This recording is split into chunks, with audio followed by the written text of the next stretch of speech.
Let's roll. All right. Well, nothing much has changed about this part of the house except the window. Which window, Eleanor? That window in the front door. What was it like before? It was just a plain glass. I think it had a little frosted thing in it. So it wasn't a fancy stained glass? No, it never was fancy stained glass. This window is the same. And of course in the afternoon sun, everything is rainbows all over the place. Yeah. Which I always enjoyed as a kid. What about the woodwork? Was it The woodwork is just the same. varnished like this? Newel post is just the same. Always blonde wood, yeah. And that thing over the door is the same. That hasn't been changed either. There used to be a door here where the buffet is. Uh-huh. And the pocket doors changed the living room and the music room. This was my grandmother's music room on this side. In here? In here, yeah. And then the music rack was in this corner. So you come in and get your music and then come on in Yeah. here? Where was the piano in here? The piano was here. It was a black upright piano.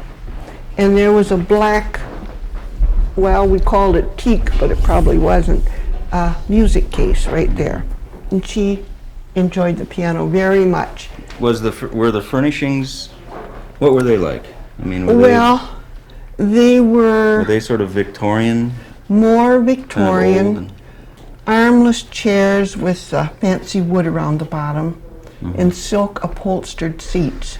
And one huge chair for my grandfather that was green corduroy with fringe around it. And it rocked. It was near the fireplace, of course. And these windows look about the same. The view would be the same out the window. The woodworks over the windows are the same.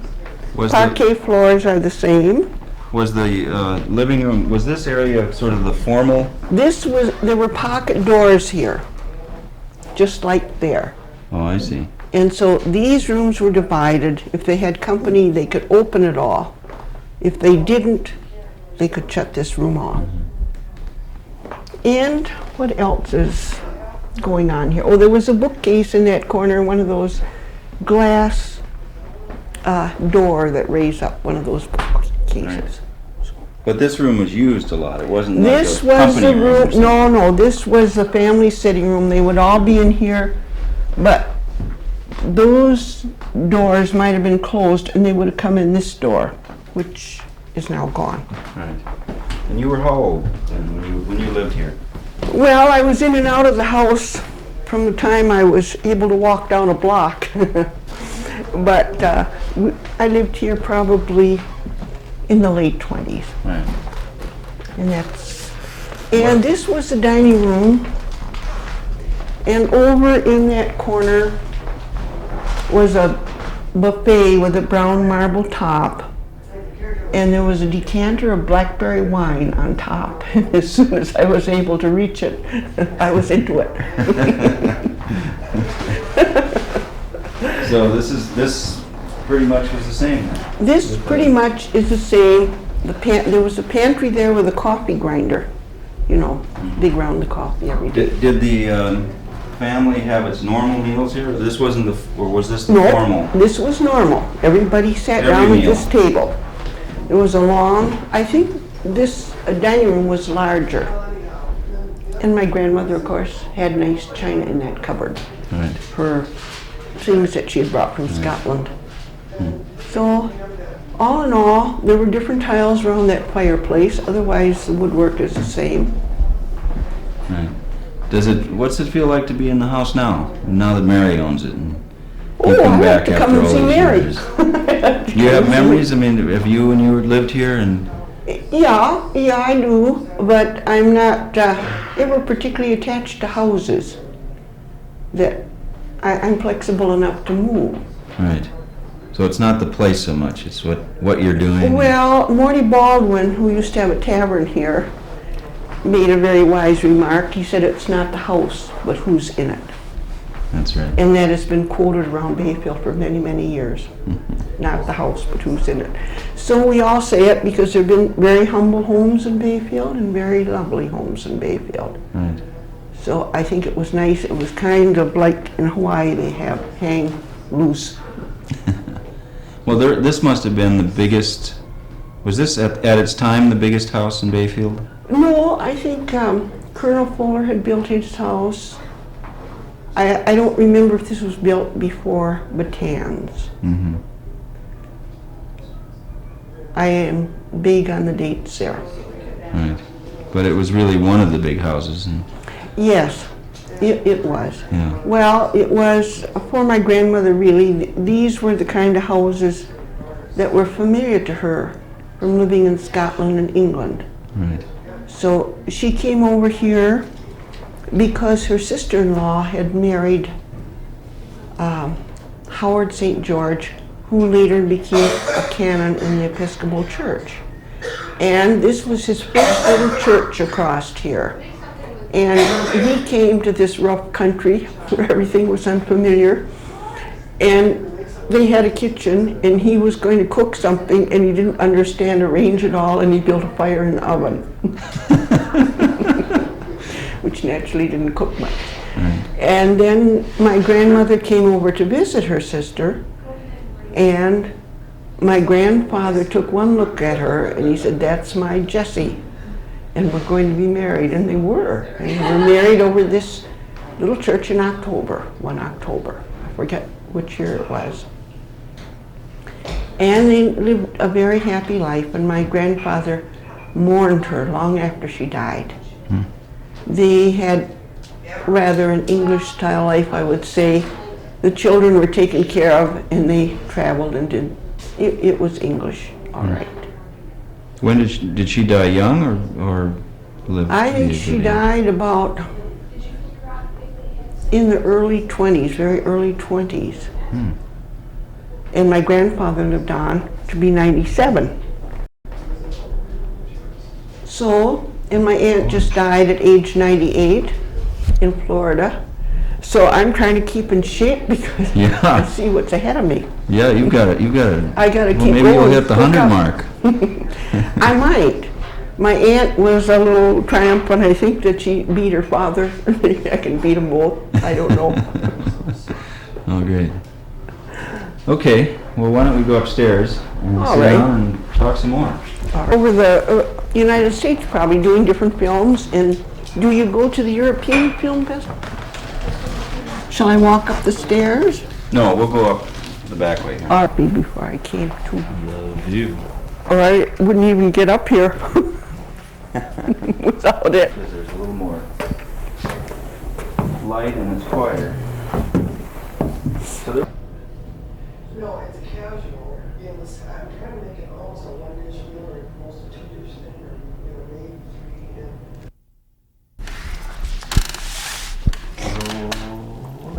3. Okay.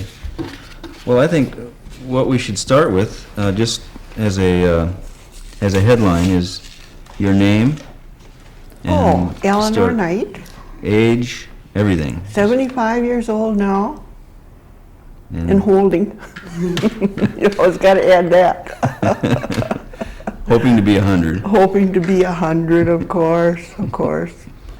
And enjoying sitting here thinking about the olden days, but the present days have their own place. Everything is of its own time and place. So maybe you sit for an hour or so and think about the past, but you're really living in the present. And the present is so nice. Yeah. Happy that I'm retired from working. Now, when did you retire? I retired, I worked till I was 70 because I was office manager of the highway department, and that is a very exciting place to work. There's no boredom with the snow plowing and all the things that go on down there. And I just didn't feel ready to retire, so I kept right on working. And they didn't make you retire? No. Because sometimes they do that. They make older people retire at 65 against their will. No, it's the law in Wisconsin, and I think federal, that you don't have to unless you want to. That's why so many of the firms are doing the big buyouts of the people that they don't want anymore. So they didn't have to buy me out. I just sat at my desk, and when I got to be 70, I said, this is long enough. I might not have any retirement if I don't get out. So I did get out. Now, where were you born? I was born in Oshkosh, Wisconsin, in the upstairs bedroom of my grandmother's house, which is right and proper for those days, 75 years ago. They didn't go to the hospital very much. And it was a nice place to be born because I was there a great deal and I could always go back and look at the room where I was born. And what were your parents' names and what were they Oh, doing my there? father's name was Douglas Knight. My mother was Marjorie Findeisen Knight.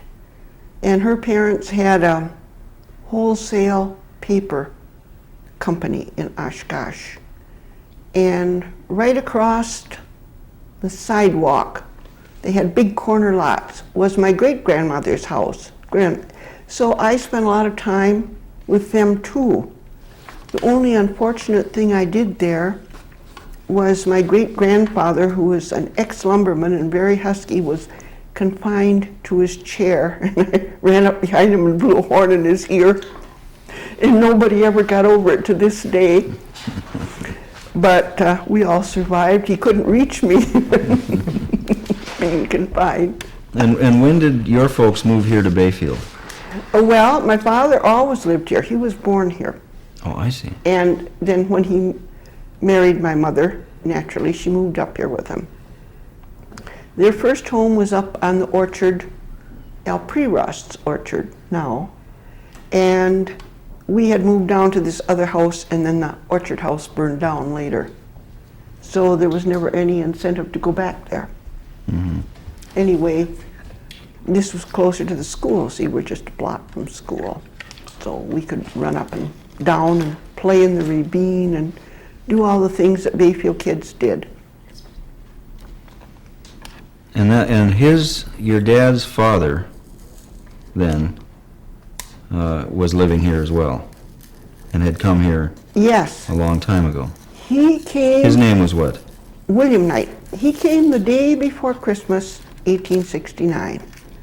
And Jim Chapman had picked him up in Minneapolis, or St. Paul. St. Paul was the deal then, with a cutter. And they came by cutter all through the woods and arrived the day before Christmas, 1869, and he never left. Because once he got here, it was his home. He came to take over the Indian agency for his brother, who wanted to go east for the winter.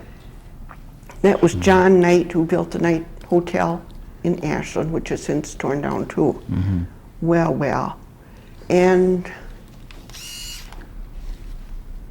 what else did he do? Oh, my grandfather was in banking. In fact, I was looking through some things before I came up here, and the Bayfield Cornet Band stood outside this house serenading him one evening, Mr. and Mrs. Knight, and the reporter said all the band was invited in, but I wasn't a member, so I couldn't go. But they came out looking very pleased with the refreshments. I think that's just what Mary Rice is doing now. All look very pleased with the refreshments. Good line. So there are quite a few pictures, I think, of that Bayfield Cornet Band. But, so your grandfather came up here He had pretty been out, young then? Yeah, he had been out in Wyoming. He was kind of a rover, like people are when they're young. And he got some wagon loads of trading goods, and he went out and he followed the Union Pacific when they were laying the tracks, or I guess it's the Northern Pacific for a while.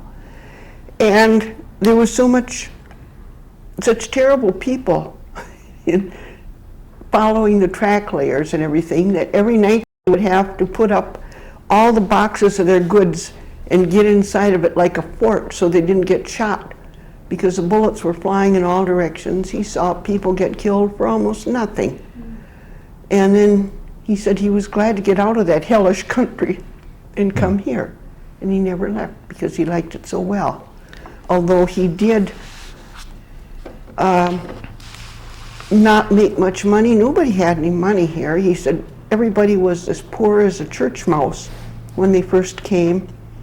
And he thought that he had a good deal out on Oak Island, piling up logs for the lake boats that burned wood. And he got wood out all one winter, and then the next year the boat switched to coal, and there he was with all that wood and all his effort for nothing. But he recovered from that too, and he got mad at the Ashland banks, wrote a long article on that, and started his own bank here. And he said he charged them for everything the traffic would bear, and they finally gave up on him because he was making money out of their meanness. So he enjoyed having that bank for a while, but then he sold out. I guess it was the First National, I don't remember. But he had my dad's picture on the check, his little boy. I think they got one in the Historical Society somewhere. But he started a lumber mill before he started the bank, right? He ran the Roy's Point Mill, but it wasn't really his. I don't think he was just running it for them. And then let's see, I don't know what to talk about. The Orphan Train is a nice subject because that man has written, Conlon has written about the Orphan Train. So when I was first writing, I hesitated to put it in because I thought, gee, I know all these people. They were older who came on the Orphan Train. I better not bring it up. But he brought it up. What's the Orphan Train? Well, the Orphan Train, at that time, it was in the early, well, maybe it was in the late 90s or early 1900s. All these immigrants were pouring into New York and Boston. There were many, many orphans, children who were uncared for, and they couldn't just keep accumulating them there. So the Catholic Church got a passenger coach, and with nuns, they sent all the children out to make new lives with the pioneers. And one of the group came to Bayfield. And I remember Herbert Hale, who ran the Bayfield transfer here, was the manager. There are many, many versions of how he got Margaret. But one was that he went down to the depot platform, and she was the only little child up there, and he took her. And I just heard another version the other day from Nancy Wright in Bainbridge, and she said, I never heard it that way, and I went to school with Margaret. She said, I heard that she ran up and she grabbed him by the legs, and she said, will you be my daddy? Yeah. But anyway, Herbert Hale was a very handsome guy with a great humor, and he always told the story about how after they had Margaret, he went up to the Catholic school and he wanted her to give all the children presents for Christmas. So he thought it would be mittens. So he asked the sister to find out how many children needed mittens. And she told him the only one needing them was Margaret. I don't doubt that he made that up. But he is the same one.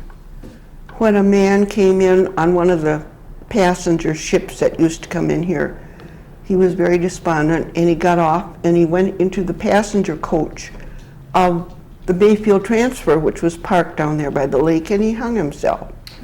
And the next morning they came running to tell Herbert Hale, and he said, well, he wanted to go to hell the worst way, so he took the transfer. That was the type of humor of that man. And there were many others I wish I could remember, but I can't. And I don't really remember him, but their house was the house, what's the name of, not Shea Batan, the other one, bed and breakfast.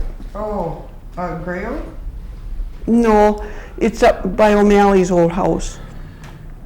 Well, anyway, she runs Grunky's. Oh, Chez Joliet. Yeah, Judith Lockenstrom's house. Yeah, well, that was their house up there, so he could look right down over all the transfer tracks. Yep. And can we go back one?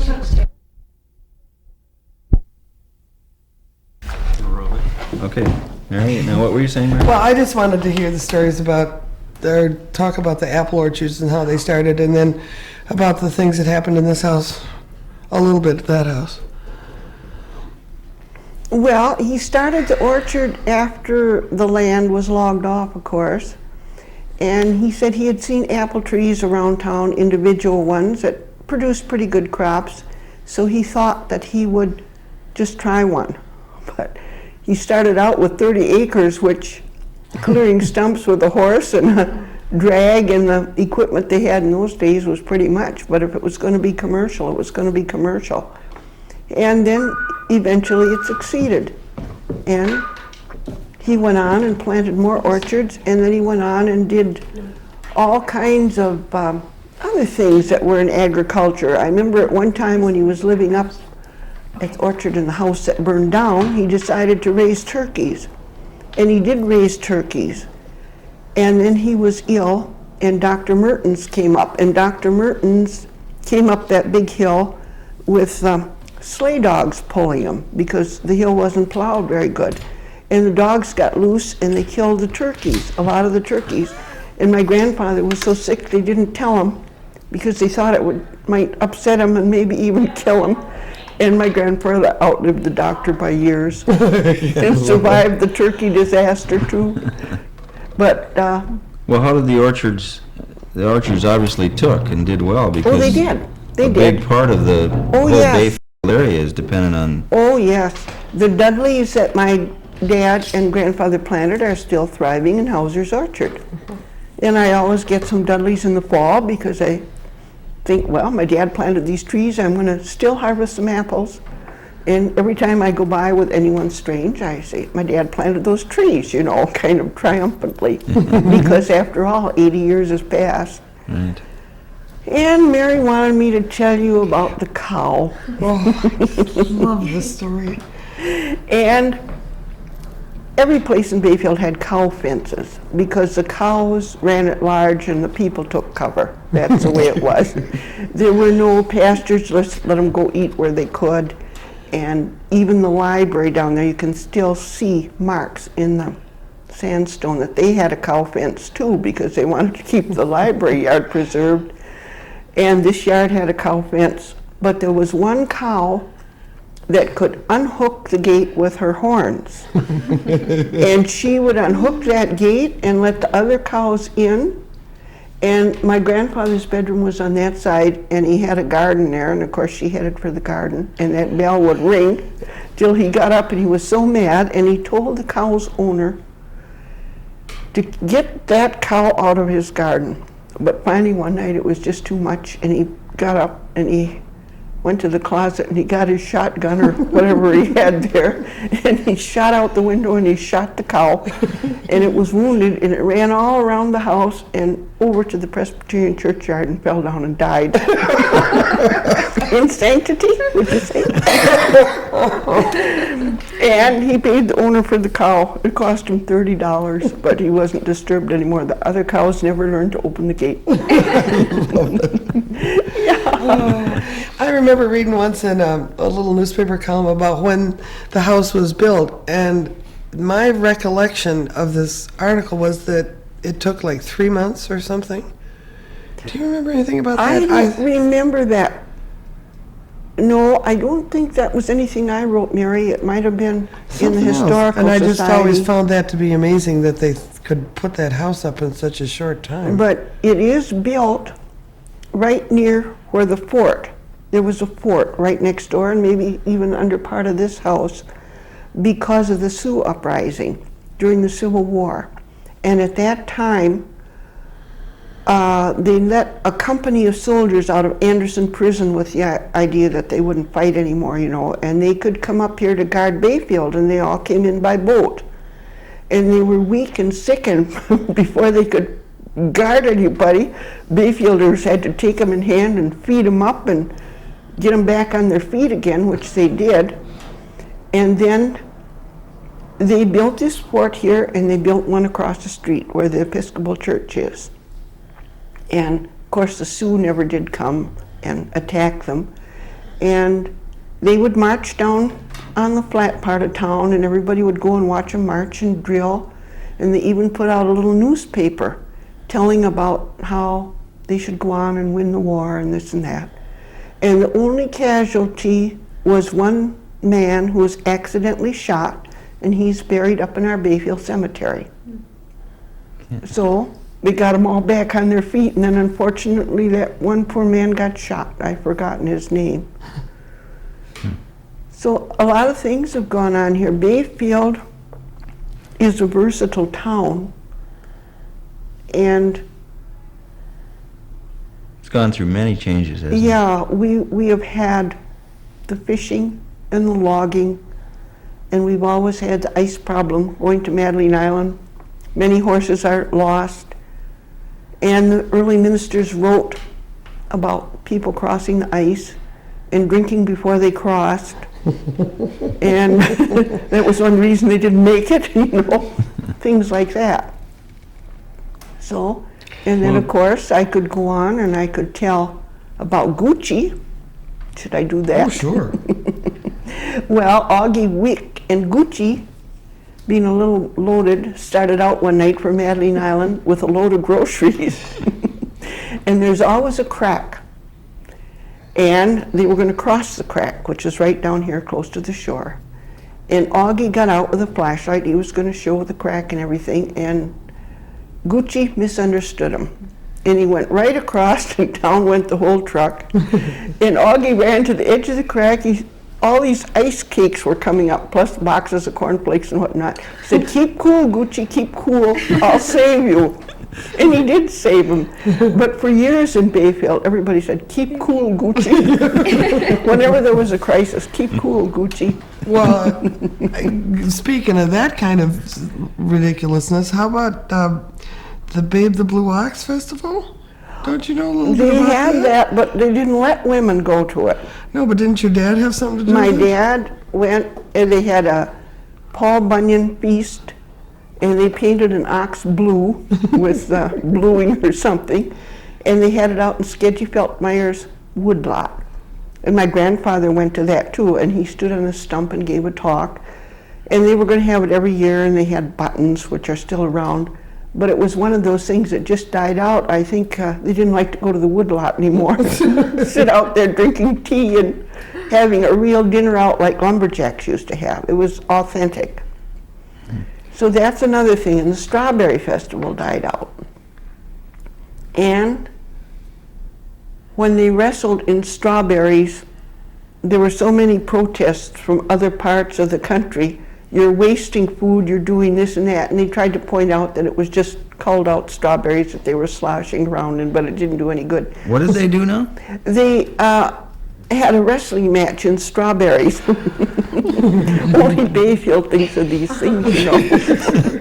And it looked like it had been a massacre, of course, by the time we got through. Where'd they hold that? Well, downtown in the park. Everything is downtown in the park, out as public Like in a as you can big get. vat or something, or what? Well, they built the sides up a little, you know, so it wouldn't splash out the sides. Who got to wrestle? What? Anybody who wrestled? Anybody? I who don't wanted remember to? who wrestled, but if you would go back in the Bayfield Press, it's probably recorded there. You know, that was in later years. That must have been up in the 30s that they wrestled in the strawberries. So, what else crazy things have we done? Bayfield is a great town for entertainment. They started out entertaining themselves, and then they started to entertain everybody else. You know, that's just the way they were. In fact, one of the first things my grandfather wrote about was New Year's Day in Bayfield, because he got here the day before Christmas. So he was invited to all the places for the New Year's celebration. And he went to them, and he said everybody had their very best clothes. They had potted flowers, you know, that they raised, and lovely food. And you were supposed to go to every place in town and try all the food from everybody. And he said that was the first day he had met them, and he never met so many wonderful people. And that it was because they were all so isolated that they were just loving each other and staying together and entertaining each other. It was that kind of a thing. It was like a family at that time. And I really thought Bayfield was like a family for many years. But then But Bayfield was a lot bigger then than it is now, right? Well, when he Wasn't it? first came, it was very small. Ah, They didn't have anything. There weren't any roads, and there weren't many. Well, they had sailboats then too, and the old wood burners. He tried to make money off them.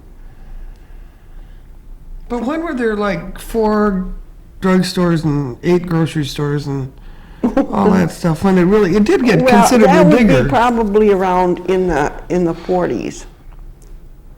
But there were grocery stores coming and going, Yeah. like Meldy's, and there were groceries in the Fruit Association, things like that. I don't remember any more than 2 drugstores, though. Oh, that could be something that somebody got me confused on. Yeah, What's there were more than 2 drugstores, but not at the same time. Andrew Tate had the first drugstore, of course, and I remember Harvey Nurse writing that when people came in and asked him for a remedy for something, if they were sick, he would always say, well, now this has helped me a lot. They looked at how frail and shaky he was, and they'd ask for something else. They didn't take his remedy. What do you remember about the flood? Well, the flood, of course, we were in it because we were in the canning business then. And I spent the whole next summer running electric motors to Ashland to be rewound because the sand had got in. They'd think it was terrible.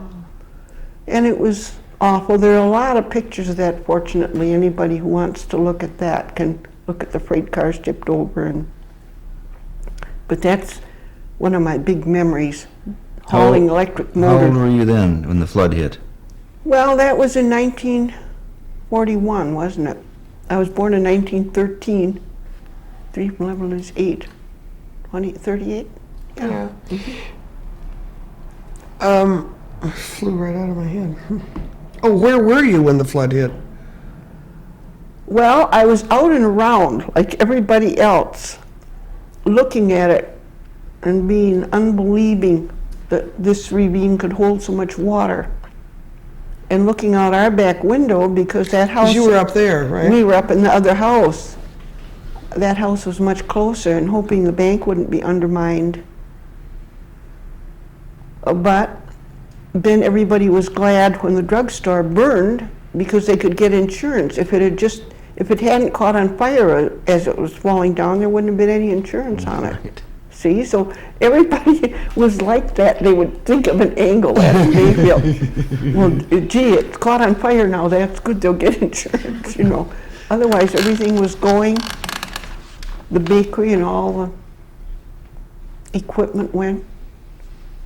Bodies went out, of course, and that was sad. You mean from the cemetery? Yeah, from the cemetery. I've seen pictures of that. That was amazing. And they reburied them all. Somebody was talking the other day about where they reburied them all. Ed knows where they are.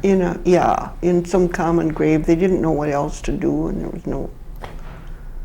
Fortunately, our lot was on higher ground, so didn't have to go through that.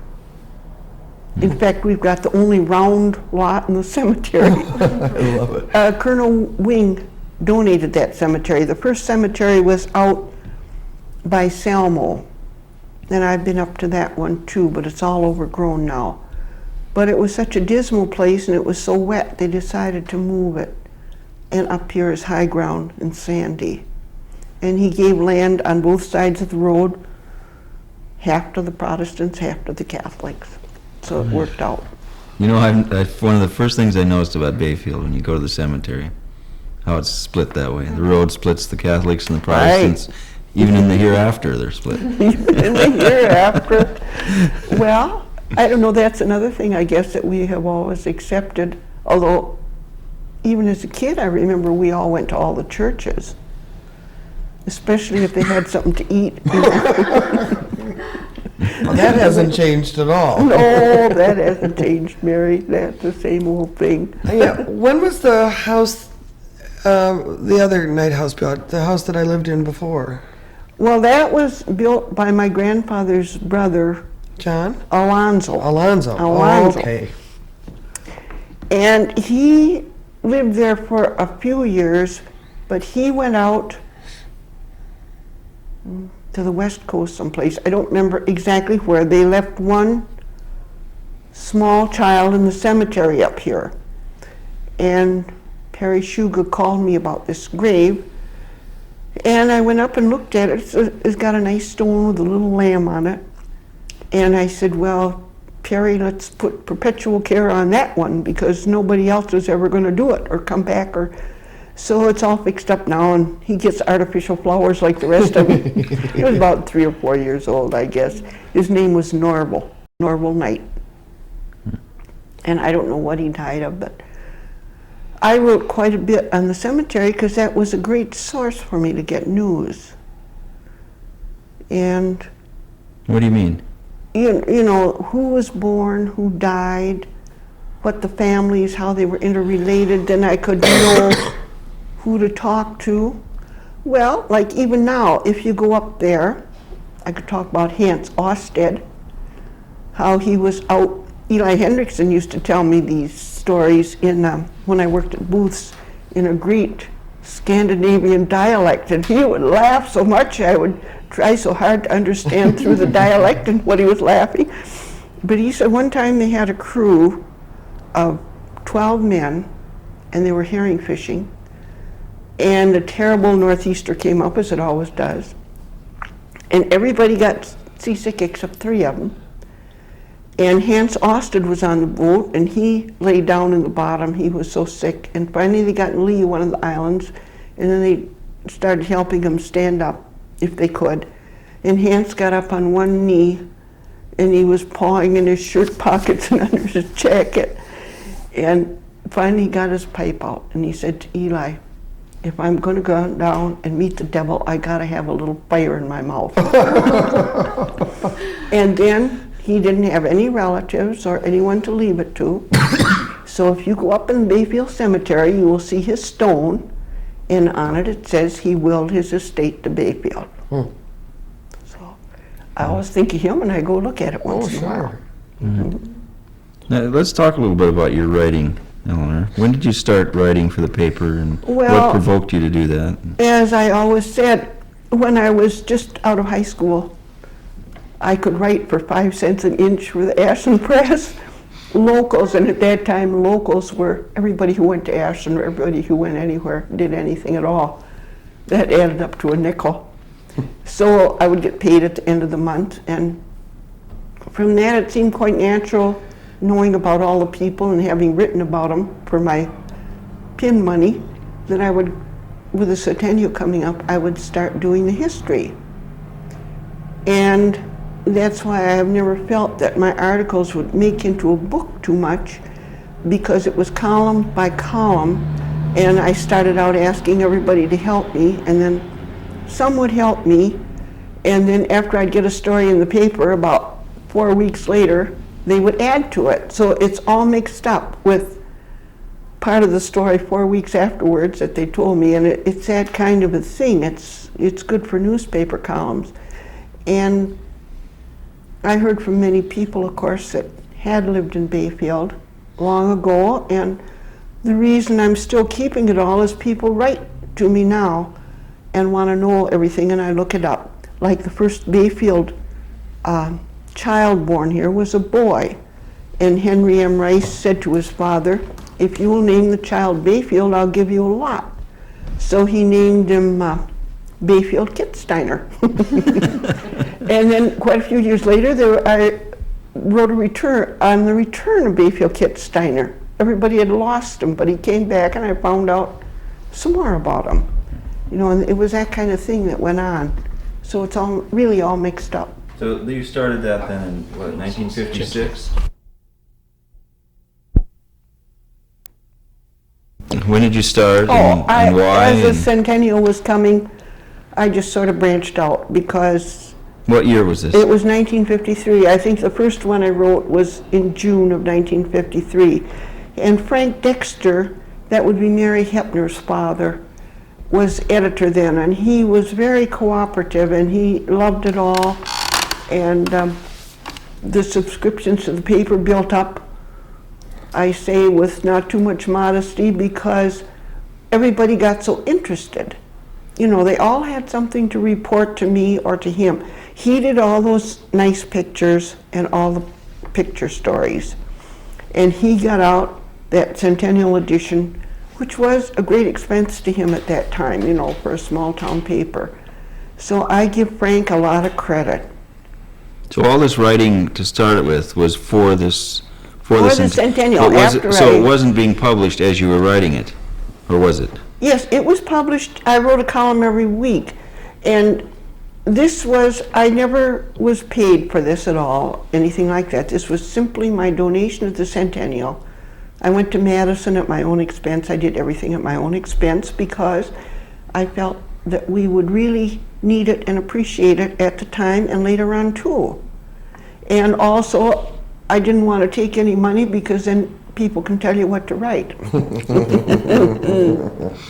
Don't sell it. So, but I was happy selling for 5 cents an inch, but that was strictly a donation. And as we went on, one of my nicest friends, who I hadn't gotten really acquainted with too much earlier, was Nazaire Labonte's daughter, Marietta, who was Mrs. DeMars. And just this week, my cousin wrote me from Florida that her last son had died, Ray Church. He just died last week, I think. And we would sit down in that little house there, visiting and talking, and she would laugh so much as she told me all these things, and I would laugh too. And we were talking about Colonel Rudd, for one person, and she said he was very, very heavy, but he decided to reduce, and then he walked along, and somebody looked at him, and they said, if Colonel Rudd doesn't watch out, he's going to catch his pants on a nail in the boardwalk. So she thought about him. But I said to my dad later, do you remember Colonel Rudd? And he said, all I remember is his whole backyard filled with eggshells. Because he was a quick fry guy, and he threw out the shells. And then, of course, I suppose he dug them in the garden in the spring, you know. And then I remember the Reverend McKee's article that he was so enraged when Lincoln won the election, the last election, that he got drunk and he went down on the corner where that Islander is now, and he refought the whole Civil War all by himself, running back and forth and saying, Lincoln wasn't a patchen to anybody, patchen, whatever that means. And finally, I guess, everybody stood around and watched the reenaction of the Civil War. And in his reminiscence, Reverend McKee just had to put that in because it delighted him so much. And another thing Reverend McKee said when they started to build a church, he said, we decided not to appoint a committee or a board because he said they would have been men of the world and they would only have given us trouble. He said later on, when we thought it over, we knew we had done the right thing. So they built their little church. And then I think of James Pete. I wrote quite a lot about those early men. And he was the kind who wanted to have many, many services. But sadly, he wrote one night that he conducted the service standing by the carpenter's bench. And he said, God and I were alone there. Nobody came. And I thought, oh, you work so hard and nobody comes. And then later, I got acquainted with Reverend Pete's son-in-law, who was in his 90s. And in his 90s, he was writing all these letters to the editors and everything else. And he wrote to me and he told me all about the Pete family, and that Reverend Pete, after he left here, with his great devotion to people, had gone and been chaplain of a black regiment in the Civil War. And he worked so hard and was out in such hardships that he probably had consumption and died. And his wife had remarried again. And that's how he became a son-in-law. Now, how did you find out all this historical Everybody helped me. information? That's what I say. I wanted to write as I wanted to write, and I wanted everybody else to write too. I didn't want it censored. If they wrote not so good, well, that's all right. They had something to say. Right. And that's the way I felt about it. So I quoted as much as I could, and I wrote in the first person as much as I could to make it more real, because, of course, like I'm sitting talking to you, Mrs. DeMars, sitting talking to her, it was just as real. These people are all just as real and just as alive.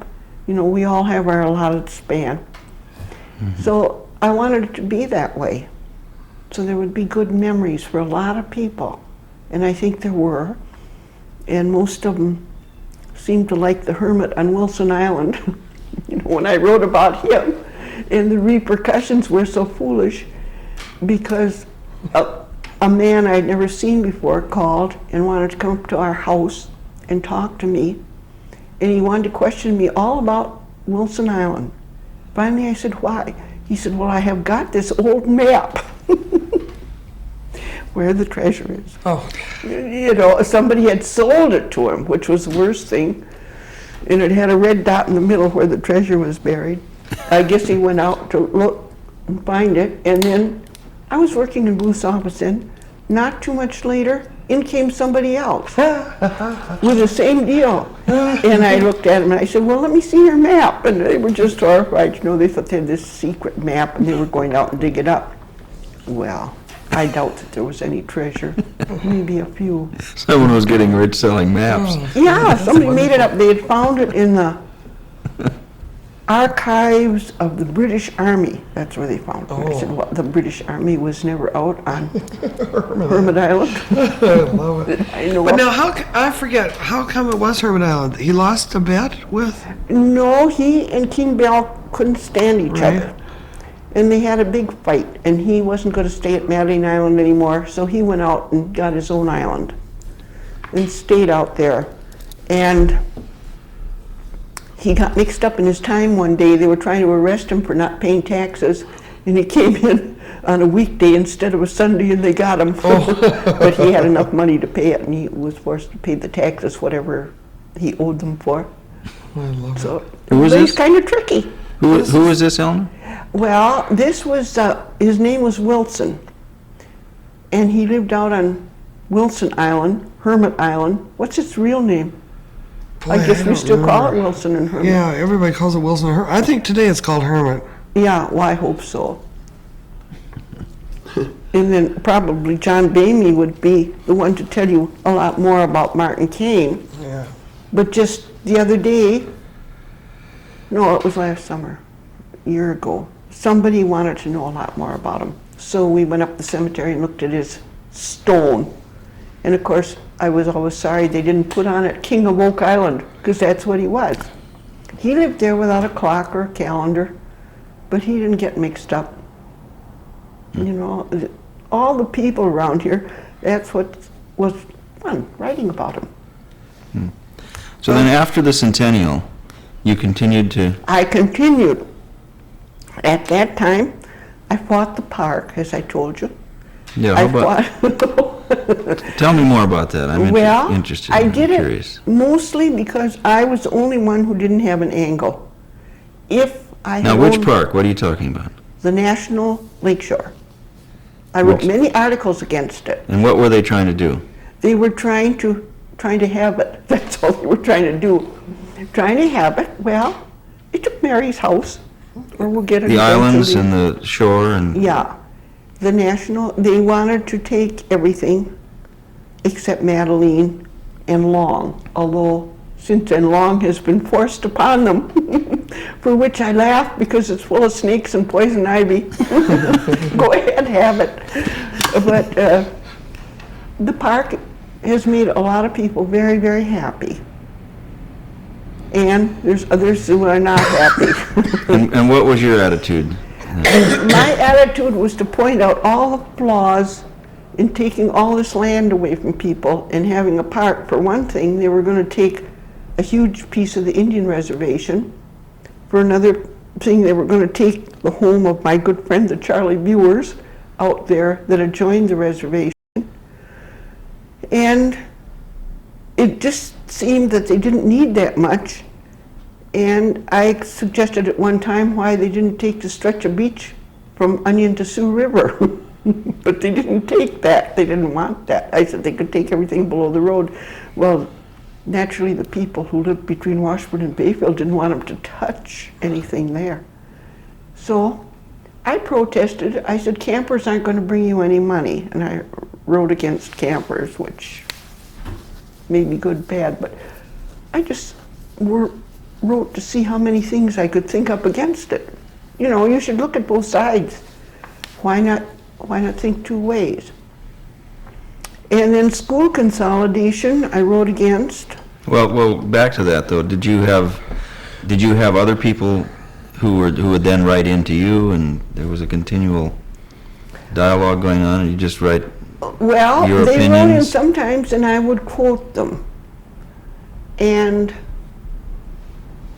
one lady wrote me about how they went and camped and enjoyed all these things in Florida, and they did this and they did that. And I wrote and I said, with our climate and our hard times here and our summer business, how many people from Bayfield could go to Florida? At that time, we just didn't go. So And what was the result of your campaign? the park's here. But it was aired out, wasn't it, Mary? If it hadn't been aired out, if everybody just said, oh, that's so good, you know. This way, I went out and one day I went out, I thought, well, I'll go out there and I'll see what they've done out at Little Sand Bay. And I went for a walk. The ranger was taking us with walks, and he didn't know who I was or anything. He said the people around there didn't like him. And he was so distracted by all this thing that I was pointing out to the other people. It was the first time I discovered some of that Indian pipe out there. Sure. And then he looked at the Indian pipe too, and then he got kind of into his wildflower spiel. But he was not happy, and I never saw any reason for taking Little Sand Bay, and to this day I don't. I don't either. Because it's a very difficult place for people to get to anyway. And then they want to put money in the roads, and nobody wants to put money in that road. So there you go. Right. So you were serving, but why were you doing this? I mean, you didn't have land on? No, I didn't have a thing. I had no business. I was working in Washburn at that time, I You weren't a think. politician? I wasn't running for any office Then why do it? because I was the only one who had no angle. What could anyone say to me? Why is she doing that? Is she just mad or mean or something? I wasn't doing it to protect my property or my business or anything else. And it always has to be someone, I think, who is free to speak without a personal angle, who can do that the best. Even if you read the newspapers now, letters to the editor, they're all personal angles. Mine wasn't personal. I had nothing, except I thought that the park should be rethought. Do some rethinking on this. Did you think it was a duty of yours as a resident of Oh. Bayfield, or was it a? More of a hobby. A hobby. I just like to get into things at that age. Now I don't. Now I just sit in my upstairs apartment and rock in my chair like I'm rocking now, and I think, oh boy, I don't want to get into that.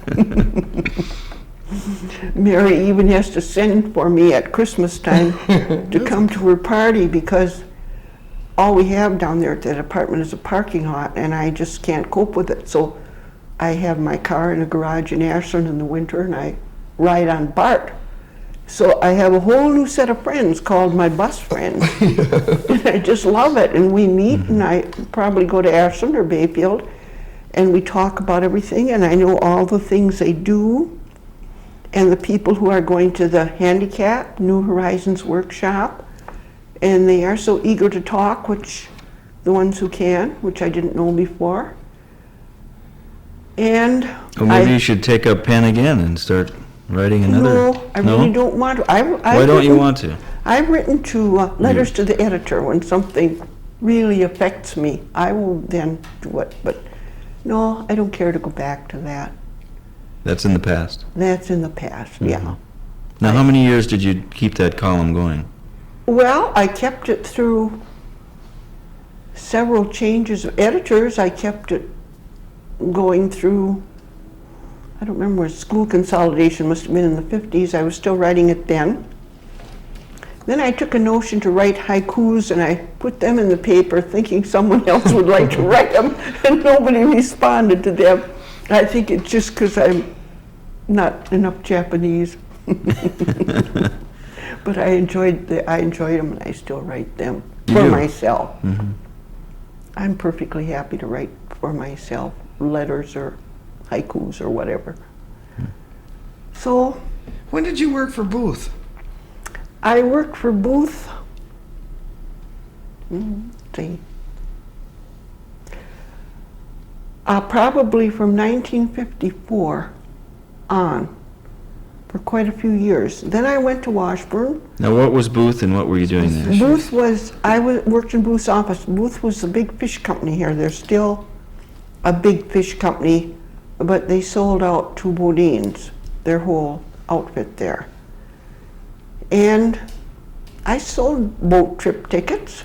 They probably came out to Sand Island. You must have had fishermen then. Oh yeah, I think though 54 was just about the time they quit coming to Sand Island, because I think Carl Dahl quit fishing out there. Right about then is about when his boat went up on the rocks. But that's made me curious, because I didn't remember that you'd worked for Booth, and Yeah, I worked there. you probably handled my grocery list if you had been there before that. And then Brub Walks got elected county treasurer, and I went down with him as deputy treasurer. I don't know how I ever did it. I didn't know one land description from another, but I learned fast. And then from there, I went into the highway department. And from there, I got to be office manager. And as I said, I stayed till I was 70. And then I thought I better get some retirement. And here I am in my rocking chair. And now I don't get very controversial anymore. Well, we can get controversial right now. Did you ever see your grandmother after she died in that house? In our house? I thought you told me that along when we were all talking about... My grandfather You saw did her. Oh, your grandfather He saw her. grieved Oh, okay. so much. Now, what's this? We have a ghost. My grandmother. He grieved so much after she died that he was standing in the bathroom one day crying and grieving, and he saw her, and she said, Will, don't grieve so much. Yeah, I think I did tell you that. Yeah. But I thought you'd seen her, because we were No, talking I about didn't- had anybody else in the family or anybody that you know No, seen. only my grandfather, but he was a little psychic that way. More intuition, I think. Probably that's what saved his life out west. Well, because he's been seen in the house many times. I wouldn't doubt it. About 5 I times. wouldn't that I doubt don't it, know. but he's probably just walking around. When Janet said she saw him, I said, tell him hello for me. Well, that's sort of how we all feel about it. Yeah. We've had about 4 experiences with it. And, Good. Well, do you really see him or see through him? one group has seen him and one group has seen through him. I've been aware of him twice. Molly's seen him. Janet saw him, another kid saw him, and somebody else saw through him. Well, And we all feel very comfortable with it. I mean, he's there checking out to make sure we're keeping track of his house. well, I wouldn't be surprised because the cottage on my maternal side we had at Oakwood was definitely haunted. We finally had to have something done about it. It got to be too much. Where was that cut? That's in Oshkosh. It's on Lake Butamore. And Lake Butamore means Hill of the Dead. When did the cannery start? Well, the cannery started long before my dad got in it. Okay. And then it went on to about 1953 or 54 when Carlton Friday bought it. And my dad retired. He was 65 at that time, and he lived another 20 years, so 85. And you lived up in the house the whole time? No. We lived up there all the time. Until your dad died. Well, in the hospital in Washburn, but we were living there when he died. And then I didn't everybody realize. always says, well, don't leave. You got to stay a year in your house to see if you're going to want to go or not want to go. And I was listening, so I did. And I stayed there all winter driving back and forth to Washburn, and I thought I must be nuts. So then I moved to Washburn. Right. I didn't need a 9-room house. It's a great house, though. Yeah, it's a lot of room in it. Does your dog see my grandfather? I think she does, tell you the truth. Yeah. I think every so often she senses something going by, and That's what we had down in causes her to Oshkosh, wake too. up in the middle of the night and The get dog would crazy. sit at the bottom of the stairs and just bark and growl, and there was nobody on the steps. Any dog, it wasn't just that. But that was really too much there. Everything banged and tipped, and Where was this now? in Oshkosh, in the house my brother lives in now. And so it was possessed or something. Yeah, it But was. but not in a friendly way. No, it was quite obnoxious. It was quite obnoxious. Then a guy came who said that he could do something about it, and he did with whatever he went through. And then they went next door. Is that right? Yes, for a while. Except those people, I don't know what they did, but they got out of our house anyway. They went next door. Yeah. And there was the banging and the... Banging and all that, and started up in the next cottage. They were cottages at that time. So I don't know what they ever did.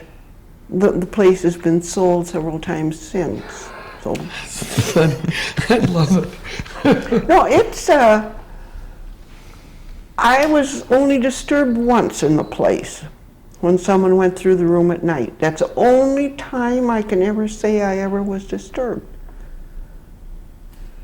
But other people who were more sensitive were very disturbed. I guess I'm not sensitive. Growing up in Bayfield, you get a little thick skin, maybe. Where'd you go to school? Here in Oshkosh? Graduated here, That's what I thought. Bayfield High School, class of 30. We've had many reunions, and just the other day I said to Ed Erickson's sister, Anna, we're not going to have any more. I said, too many are gone. Yeah. I said, that's the end. If I see you and ride on BART with you, I'm glad, but that's all. Well, you seem to have a fairly healthy attitude toward the past. I mean, you're not living in the past. I can't do anything about it. You know a lot about the past I and know. history and stuff, but I know. you're here right now. Right, definitely here right now, yes, indeed. No, this is the only time I have. And like with Zen, you learn to live in the present. They keep telling you. Mm-hmm. That's right, you were talking about Peter Matheson being... Yeah, when I was talking about him. And I happen to be reading the book right now, so it's on my mind. Mm-hmm. If I read something else tomorrow, that'll be on my mind. No, I've got cards in Ashland, Washburn, and Bayfield. I go to all the libraries, round and round. Mm-hmm. So a lot of reading. A lot of reading. So you're not a couch potato who watches television? Never, no. Well, don't you feel that you're missing out on the world by not watching television? Not from what I've seen, I don't much. I listen to the news on the radio, and I read the Ashland Press, the Duluth Tribune, and the Milwaukee Journal every day. So I get columnists and news. That's all I want. That's all you do. I'd rather read about it than see all the ghastly scenes. Mm-hmm. Because if I don't want to read about it, I can turn the page. Right. Well, one of the things I'm curious about with people who have stayed here in this area all their lives is why? Why didn't you move somewhere else? Why didn't you go and settle somewhere else? You know, I mean, this is isolated up here. It's beautiful, but it's isolated, and you didn't yearn to get out of here at any point? I've always gone on a lot of trips and looked all around. Like, North Dakota never appealed to me too much, although my relatives are still there. No, that's taking the name in vain. Yeah, I know. Why didn't you stay in North Dakota? I'll ask the questions now. Winter. Winter is right.